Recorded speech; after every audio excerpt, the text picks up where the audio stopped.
Kita akan belajar tentang nafsu. Nafsu. Sering dengar ya? Nafsu, tapi barangkali kita akan olah itu dari pendekatan Al-Quran. Bagaimana nafsu itu diterangkan, seperti apa mengelolanya, dan bagaimana cara mengimplementasikan dalam kehidupannya. Kita bagi dalam 2 sesi, barangkali nanti kita akan ada pemaparan dan kita diskusi untuk mendalami apa yang mungkin kita bisa diskusikan. Bismillahirrahmanirrahim. Kita mulai teman-teman sekalian dari Quran surah ke-91. Nanti silahkan dicek ya. Quran surah 91 itu Asy-Syams. Asy-Syams.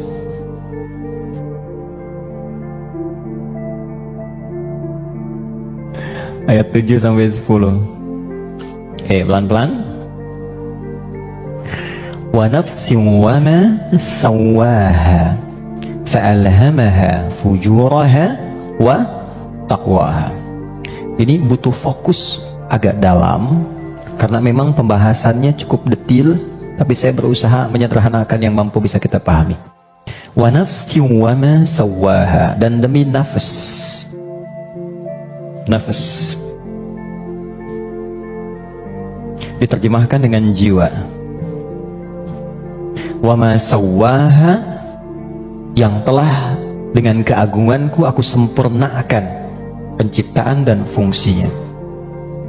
Fa'alhamaha fujuraha wa taqwaha, maka demi menyempurnakan fungsi nafas ini ditanamkanlah 2 potensi, dan ini akan mengendalikan semua perilaku kita dari ujung kepala sampai ujung kaki. Kuncinya ada di sini.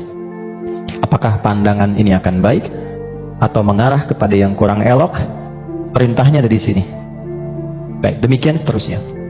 Fa'alhamaha fujuraha, ini fujur, wa taqwaha, ini taqwa. Qad aflaha man zakkaha, setiap orang yang mampu menjadikan kendali hidupnya bersumber dari potensi takwanya,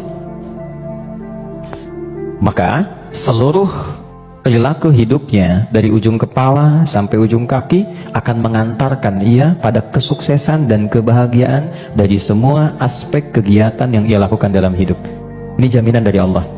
Jadi apapun yang Anda lakukan, Anda kerjakan, pekerjaan apapun yang sekarang sedang diikhtiarkan, itu akan cenderung terdorong mendekat kepada kebahagiaan dan kesuksesan jika patokan dalam mengendalikan itu semua bermuara dari sini. Wa qad khaba man dassaha, tapi bila yang digunakan sebagai acuannya adalah yang fujur, maka ini akan cenderung mengantarkan pada nestapa kehidupan. Tingkat yang paling rendah, khaba itu tingkat yang paling rendah, mendapatkan celaan, hinaan, cacian, macam-macam, bahkan sebelum berpulang. Ya, yang tidak paling menyenangkan itu hidupnya dicela, wafat dicaci, pulang ke akhirat disiksa, dan itu yang tidak paling mengenakan dalam kehidupan. Nah, sekarang dari satu surah ini, dari ayat 7 sampai 10, kita ingin dalami lebih kuat, dan pendalaman ini menuntut kita untuk lebih fokus karena ini kaitan dengan diri kita sendiri. Apa itu nafas? Itu dulu. Nafas itu apa? Jiwa itu apa? Tempatnya di mana? Seperti apa yang kita rasakan pengaruhnya dalam hidup? Kita pindah dulu ke Quran surah 15 Al-Hijr ayat 28 sampai dengan ayat 30. Quran surah 15 ayat 28 sampai 30. Pelan-pelan. Wa idh qala rabbuka lil malaikati inni khaliqum bashara. Dan ingat, kalau ada idh itu maknanya 3. Ingat, pahami, renungkan. Jadi kalau kita membaca Quran dibuka dengan idh, diingatkan kita oleh Allah, ingat ya, pahami apa yang akan kamu baca ini, lalu renungkan itu pada dirimu yang paling dalam. Wa idh qala rabbuka lil malaikati, pahami, ingat, renungkan ketika Allah berfirman pada malaikat, inni khaliqun bashara, aku akan mencipta makhluk baru yang bukan malaikat, yang bukan jin.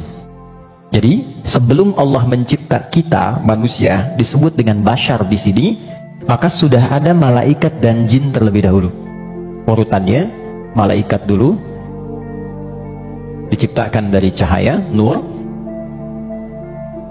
lalu jin. diciptakan dari api nar.